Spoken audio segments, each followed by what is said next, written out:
Oh, wong petai. Di dalam bakul ia terjuntai, anak dara disingkap suara panggil tangan melambai.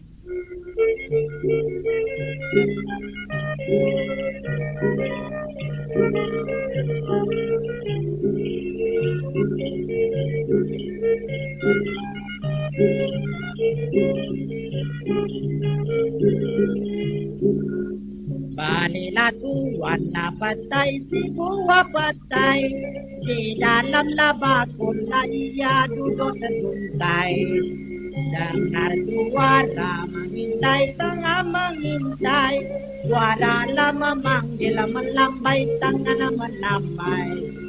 Oh, wapatai keluar dari Melaka. Oh, wapatai sedap makan tidak terkira. Ilmu wapatai lah turut, cuba diturut. Membuatnya ngobatlah perut di dalam perut.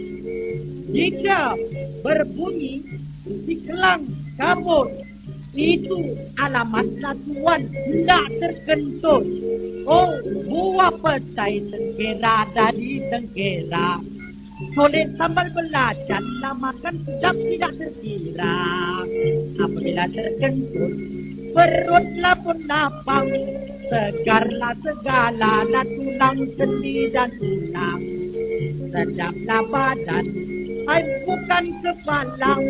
Denganlah sebentar lah datang pikiran pun datang.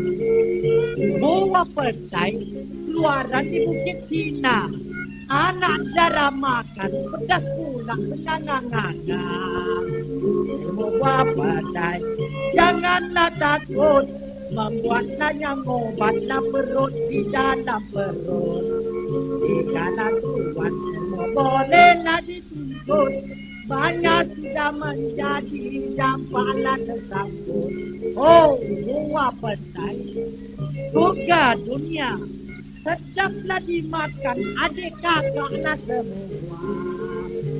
Buah petai tidaklah sempurna, jikalau dimakan bau busuk di sana. Jika sakit takutlah merana, makanlah yang dia sempurna boleh sempurna.